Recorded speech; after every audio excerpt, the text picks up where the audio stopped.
So I have a term that I use. I always say, don't be the dream squasher. It's not up to us to tell them they can't do it. It's up to us to tell them what all the pieces are that they can put in place to be successful. Welcome to Teams That Win, a podcast of Louisiana State University Leadership Development Institute, where we explore what makes teams win and get to sit down and talk with leaders who help get those teams there. I'm Lacy Dicharry, your host and Senior Director and Executive Coach of the Leadership Development Institute. Let's go lead. What did you want to be when you grew up? Today on the pod, we're talking about early career development and the role it plays in shaping our confidence and how we see the world and our coworkers. And I'm joined by Dr. Jen Curry. Dr. Curry is a faculty member at LSU's College of Human Science and Education, where she teaches in the Counselor Education program. She serves as a lead expert consultant on the PBS Kids Skillsville Innovative Program, a career exploration initiative designed to help young children see themselves in a variety of careers and develop foundational skills. You are also telling me about some really interesting work around the world, so let's jump in. Thank you so much for having me. Yeah, thank you for being here. I'm personally really excited about this topic. I know for myself, I grew up in a very rural area. I knew I wanted to go to college. My grandfather made an 8th grade education. He was a farmer. My father graduated high school and was a blue-collar worker. My mom got her GED in prison. And so I was a first-generation college student. I didn't see this model for growing up, right? But somehow I knew that this is what I wanted to do. And so I know how impactful this is. A lot of my cousins and other people, they only saw, particularly women, growing up and taking care of the family, and you could choose to be a nurse or be a teacher. And that was about the only educational pathways that I saw growing up. And so I know how impactful this is. So tell me a little bit about the work that you do and why is it so important to career development? Well, first off, thank you for sharing that story. I think hearing people's personal stories and how they basically evolved as a person in terms of career is really helpful to others. So you described perfectly what happens to a lot of people, and that is that they are maybe pushed to go to college, but they don't know what for. And maybe they've even had people make suggestions to them, but they're not really sure, is this the right career for me? And even if they have a major, they don't know how the major relates to a career. We hear that quite often. And so I actually tell people that the term to use is career and college readiness, because we want people to first have a sense of who they are, what their interests are, what their aptitudes are, their values, what motivates them as an individual. And then we can always look at post-secondary options. There's many post-secondary options for most careers. And so we don't want people to over-focus students on college development, but overwhelmingly, that's what we find. And kids are becoming all the time. And what I mean by that is from the time they're born, they're starting to learn what their likes and dislikes are, what they enjoy doing, and those passions can follow them throughout life. Yeah, I love that. I love that you started with that identity piece. Like, who am I? Right? So a lot of leadership, tends to focus on the skill development and what we do, but it doesn't focus on how we be. Yeah, and who we are. Yeah. And everything stems from that. And so that's why a lot of the leadership work I do really starts with that self-leadership component. Who am I? What are my values? Who am I at my core? And that's what we bring out in leaders. And that's what makes each leader unique. Absolutely. So if each person has their own interests, their own motivations, they're going to manifest in the work that they do. So we really want people to be able to explore those things early in life.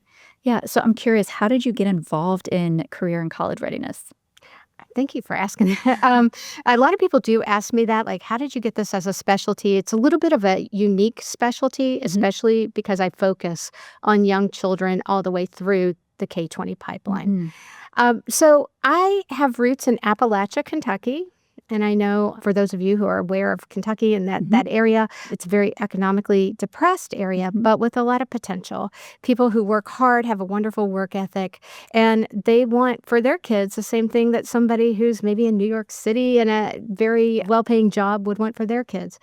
People everywhere want something for their children. They want their children to have opportunities they didn't have. That's right. Even people who have great privilege want their children to have opportunities. And I became a counselor in a school, and one of the areas I was least prepared in was career and college readiness. And I realized, wait a second, nobody really taught me how to do this. In fact, most counseling programs have one class about careers, and they mostly focus on adult career development. So I had the idea, I want to explore this more because I know that careers can give kids hope. So if a child is living in a situation where maybe their family is in poverty, maybe they have parents that are missing from their lives, maybe they're living with a guardian, maybe they just feel overall hopeless or despairing, knowing that life can get better matters. And it matters for helping our kids overcome anxiety and depression. And so seeing a pathway in your life that things can be different for you is so important, and that you do have choices you can make, even if it feels like you don't. So I decided this was a way to help kids actually get better. There's a lot of work in trauma and mental health counseling, but there was hardly anything in careers. And I really wanted to see that area grow and develop. Yeah, I love that because I know that that's something that families across Louisiana struggle with all the time, and there's a lot of focus on workforce development right now. And like, how do you really build skills to match the need in Louisiana, right? So there's tons of talent conversations across Louisiana.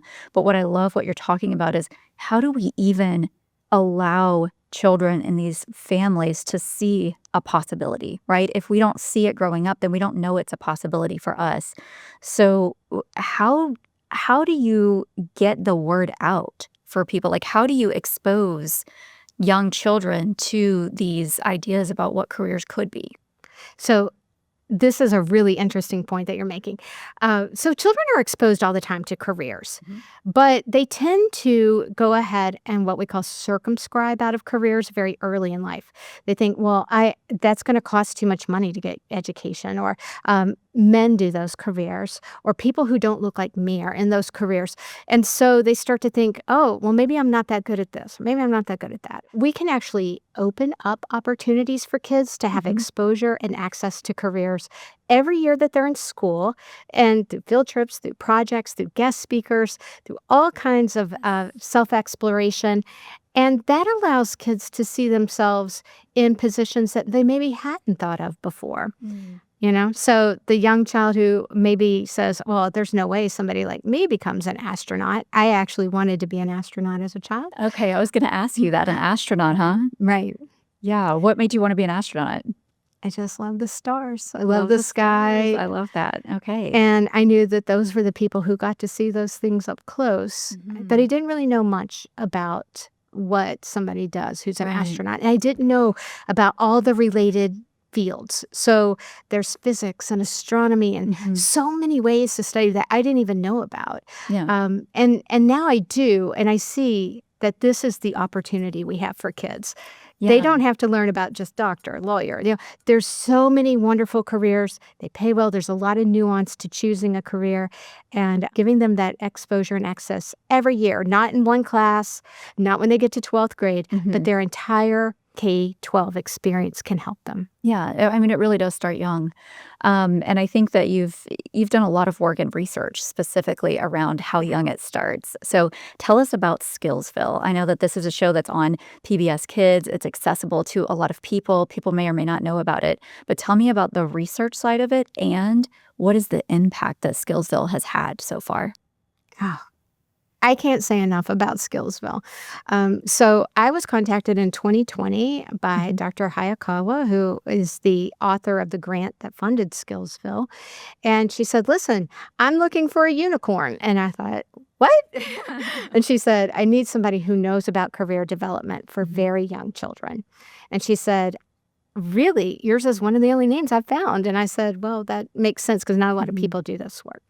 And so we talked a little bit about what this program would be, and it is an animated television show, but it's also an entire transmedia program with games and teacher lessons and lots of different things.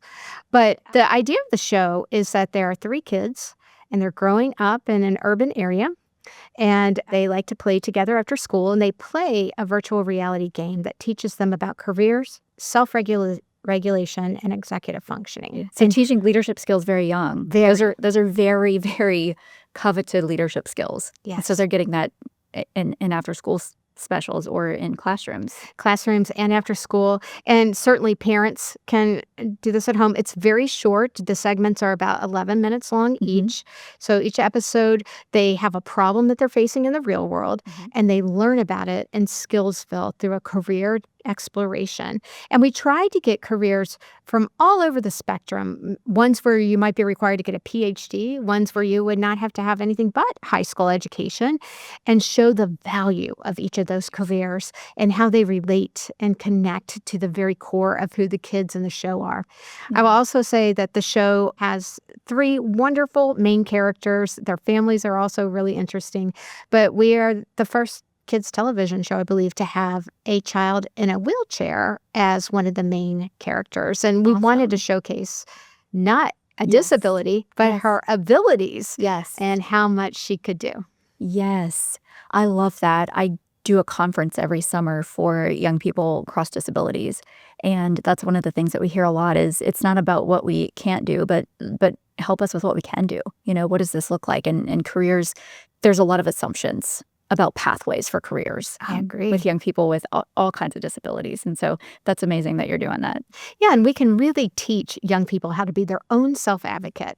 If they have an identified disability, what is it that you've learned from that? And how have you overcome your challenges? And what kinds of things can you bring that are unique to the workforce? And I think we're just really starting to understand how much we need every person, not just people who we have identified with a certain talent or certain gift, but literally every person has something amazing to contribute to the workforce. Absolutely. So tell me a little bit about the research side of it. What have you found? Like, how does the early career exposure impact career decisions later on? Well, they impact career decisions in the moment. So kids are always, I kind of used that word earlier, circumscribing out of careers. So they are deciding every time they run into a career if it's something they would like to do or not like to do, or if they're able or not able to do it. Okay. In some of our preliminary research, we found that kids very early on, 5, 6 years old, were saying, I don't want to be a teacher. And I found that very befuddling because 20 years ago, if we'd asked that, lots of kids would want to be a teacher. Right. But the high accountability, the high stress of teaching, they see it. They see it in the classrooms, and they would talk about it. So we actually interviewed lots of kids, and the research is astounding that basically kids are deciding by 5 and 6 years old. We know that by the time they go to middle school, they have decided if they're college material or not. Wow. So we need to get early. ahead of it. Yes. So, Wow. and then by 9th grade, a lot of kids can't tell us how school connects to the world of work. So you hear kids say things like, why do I have to learn algebra? I'm never going to use it. And in fact, they don't realize how connected it is to their everyday life because we haven't made it a sound connection for them. So I learned a lot in doing research. I've written 7 books, and through this process, I've learned there's so many ways to mitigate these problems of kids not knowing. Yeah. Because they can know, and we as adults can help them. Yeah. What do you think is the most important thing for parents to hear out of this work that you've done? So I have a term that I use. I always say, don't be the dream squasher. Okay. All right. So the dream squasher is the person who tells people what they can't do. I don't do that. I'm not a career counselor. If you came to me who would say something like, oh, that job's not for you, let's take that off the table. What I say is, tell me about your interest in this. Yes. Tell me about why you want to be a social media influencer. Yes. Let's look at all the things that you need to know to be a social media influencer. Let's look at how you do data metrics and data analysis and how do you do all of the pieces of it. And if that's something somebody's interested in, it's not up to us to tell them they can't do it. It's up to us to tell them what all the pieces are that they can put in place to be successful. Yes, I love that. My past life was working with young people who are in at-risk situations, foster care, juvenile justice. And so we would always get these young people who would come in like they either want to be a basketball player or, they want to run the streets. They want to do what they see every day and, be a street pharmacist, as one said. And so it's really about the opportunities and support and say, okay, tell me, what kind of skills do you need to be able to do that? What are the risks? What do you need to develop? And really what they want to do is entrepreneurship. And so if you can sit with and have that conversation, it's not that I'm condoning and saying that's an excellent career choice. It's helping to think through, and then what do you need to know, and what are the opportunities and supports that need to be in place for those young people to be able to access what they want to do. Right. Yeah. And so I love your example here. So what about the kid who says, I want to be a social media influencer, I want to be an athlete, or I like running the streets, I like my freedom? It's about helping them to see what it is that they value in a career. Yes, exactly. So maybe you value independence. Maybe you value freedom. Maybe you value being able to make your own choices. We call that autonomy. And so talking them through, what are some of the things that you're hearing them say Yes. beyond the words? Okay, so number one important thing, don't be a dream squasher. Don't be a dream squasher. Don't be a dream squasher. And then what's number two? Number two is be an excellent interviewer. You're doing this right now. But when I go out with my son and we run into somebody, let's say, who is working on my car, who's a car mechanic, I ask them lots of questions. How did you get interested in your current job? All right. And is this long-term your career? And then I might ask questions like, what were you really good at in school? What was your favorite subject? And I might say, what's something that challenges you on your job that most people would be surprised by? So I ask questions, and I have found so many people, because I'm standing there with a child, are willing to answer these questions. And over time, I'm asking less questions and he's asking more questions. Nice. Yes. Yeah. That's a great list of questions. So if you need to pause it and rewind and write them down and have that conversation at dinner tonight with your family or your kids. And I also would challenge leaders. You know, a big piece of burnout is that leaders are doing a job that actually doesn't align with their skills or their strengths. Sure. They just stay in and do it because it's what's there or it's what they've always done. And so part of the work we do is really around strengths-based leadership and strengths-based development. And so I could imagine even sitting there as a leader asking myself, if I'm feeling burnout or if I'm not quite like thriving in my role, what did I like to do? What did I want to do? What about that was important to me? What did I want to do when I wanted to, was growing up? Even if you don't change the job, you can kind of shift the mindset about maybe there's some changes I can make within this role that align with everything that you were talking about in those questions. And so I would challenge leaders to ask yourself those questions as well and see, what comes up. Sure. What do I want to contribute? Yeah. What problems do I still want to solve in this space? Yes. That is a way to rethink your role. And everybody is sort of what I like to call a career chameleon. We all have to be adaptable. We have to be flexible because our spaces are changing all the time. Our culture continues to change and evolve. And so we want people to be able to say, all right, so here's the problem I was solving. Maybe it's resolved. Maybe it's changed. But what do I want to contribute now? Yes. This has come up for me a lot in my work in Dubai. I work in Dubai some, and with a lot of students, when I would talk to their career counselors, their counselors would say, well, their family has a business, so they're going to go into business. Yes. And I would say, but how are they going to contribute to that business? Yes. So if you believe that the student has to go into business, is that aligned to their interests? What if they have an interest in computer science? Could they help their family develop the computer management systems they need for their business? If they're interested in working with people, could they do human relations type work in that workspace?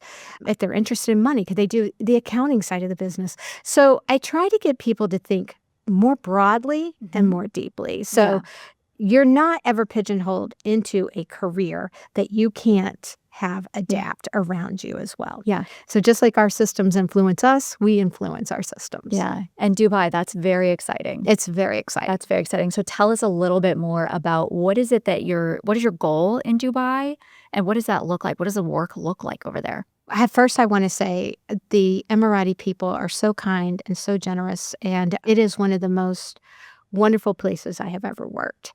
People are very welcoming. They're very kind. And I've been asked to do some work on their K-20 career policy. And so they really want to look at how do we help starting with young children all the way through, maybe they're in year 20 of schooling. So, maybe they go to graduate school, maybe they get a doctoral degree of some type. And they want to really look at how do we align the skills and competencies to career, but also help people better understand themselves so they make the choices that are fulfilling for them. What's one of the most surprising things that you've learned about yourself in working in a completely different environment, different country? Well, I certainly feel like the world gets bigger all the time in some ways, but also smaller. And one Yes. thing that I have really learned about myself is how much I love and enjoy other cultures and museums and learning about, the history of other places. I used to think I wasn't much of a history person, but I am a history nut. I love to hear stories, and I've just learned that we are all so much alike. We want similar things. We want our families to be happy and healthy. We want to connect to our community. Most people want that sense of belonging and cohesion, and they just really will reach out if you're open and available to them. What are the biggest lessons in leadership that you've learned in your work so far? Well, I've been a professor for almost 20 years. Okay, that's a long time. And what I've learned is that I always have so much more to learn. I'm learning to work with Gen Z, and I love the strengths that they're going to be bringing to the workplace. So, Okay, say more about this, because this is one of the biggest topics, one of the most challenging ones that I get at these, the generational divides, and they talk about all of the things that are hard about it, and, how do we deal with this with 5 generations in the workplace, et cetera. I also see a lot of strengths. I mean, we went through the same thing with when millennials came into the workforce, and now the Gen Zs are coming in. Say more about the strengths that you see from Gen Z. And from millennials. I love that you brought out the fact that, we had similar conversations when millennials entered the workplace. And millennials changed my life. So I'm a young Gen Xer, but I remember when I entered the workforce at the time, I was investigating crimes against children. And you worked as long as you were expected to work. There wasn't a thing like work-life balance. And there wasn't setting boundaries and saying, I need to make sure that my mental health is okay and my physical health. And really, millennials were a generation that said, you know what, we're going to put some boundaries on this. And we deserve to have a life, and we deserve to be well. And I thought, that is a right. That is a right that workers should have. And I learned so much when they entered the workforce. I said, they're amazing. And now we're going to be the same with Gen Z. They are going to be able to take the data literacy that they have, the information literacy that they have, and they're going to be able to change how we access information, how we consume it, ways that we learn how to interact with each other in different capacities. So I said that sometimes the world is shrinking. Really, I credit this generation with making it accessible for us to be able to use technology to work with people, who are in different time zones across the world. I did a training one time for people in Guam, a whole day training online. And I just have realized technology is not something we need to fear for those of us who are not Gen Z, but embrace. And I love learning from my students. I'll say, hey, I don't know how to create an avatar. Can you show me? And they'll say, yes. They're going to change the field of counseling tremendously and in very good ways. Yeah, that's been my experience with Gen Z. They are always excited to share their knowledge. They're some of the most enthusiastic teachers I have ever seen. The informal and incidental learning that happens in the workplace, a lot of that on my team has come from our graduate assistant, who is a Gen Z, and she is just thrilled to share her knowledge about AI or any kind of tech or media or different ways of doing things. And I think they think differently as well. Sure. So they don't, in my experience, they think in more constellation, right? So they see all these different data points and then they're pulling them together, rather than some of the previous generations who were more linear or even circular in their thinking. And so I'm excited about that. Some people think it is like more ADHD or, kind of feels all over the place. But for me, it helps to give a totally different perspective and connect dots that weren't previously being connected. Well, I'm glad you said that. I was actually doing some career coaching with a young man whose mother was concerned that he had ADHD. And this young man wants to do crime scene investigation. And I said, you know what? That's actually going to be his strength. Yes. Because he's going to look outside the box and see things that other people don't see. So he's actually well attuned to that. And I do hear more people saying, well, we have all these kids with ADHD and we have kids with autism. My son has autism. And I say, and aren't we lucky to have them in the workforce? Because truly, they're going to change the way we look at things. They're creative and thoughtful. And so we have to learn to adapt to new generations and to the way that they learn and the way that they lead. Yes. So I want to dig in there a little bit more because as a person with ADHD personally and leading different team members, neurodiversity in the workplace is a huge topic. And I'm so curious, number one, what do leaders need to know about neurodiversity? Do not be afraid to hire and have people on your team who are neurodiverse. They are bringing so much to the workforce. In fact, I've been reading a lot more about STEM careers and the need for people who are autistic and the need for people who have ADHD. Because again, that's that creative thinker. That's the out-of-the-box thinker. We can't be afraid of people who think out of the box. That actually is an asset. And the more diverse opinions we have, the more diverse ways that we can look at problems and how to solve problems, the better off we are. And so if somebody seems a little different to you in an interview, if they disclose that they have been identified with autism or with any type of neurodivergence, really, I would say that's the person you might want to explore a little bit more because the outcomes when they're at work have been shown to be pretty good. So we want people who can help us to adapt to the world. Yeah. Yeah. And I know a lot of parents who have children who may be on the autism spectrum or have some kind of experience of that and or any other type of neurodiversity. And there's a lot of worry and fear, right? Like we talked about before, what can they do? What is it going to look like? What are the options? So can you share a little bit more about what are the types of jobs and careers that actually are an amazing fit for that? STEM careers. The research shows profoundly STEM careers. How so? So again, that it's that innovation. Okay. The ability to use technology effectively. When they dig in, they really dig in to solve a problem. So they are able to take in a lot of pieces of information. They're able to focus on something that's really meaningful to them. And they're going to see it differently than other people. They're going to come with a perspective that's fresh, innovative, thoughtful, and we need them in STEM careers. So this is an exciting opportunity for us to find people who might just be a wonderful fit for those careers. Yeah, so then that circles back to the Skillsville type stuff and that early exposure.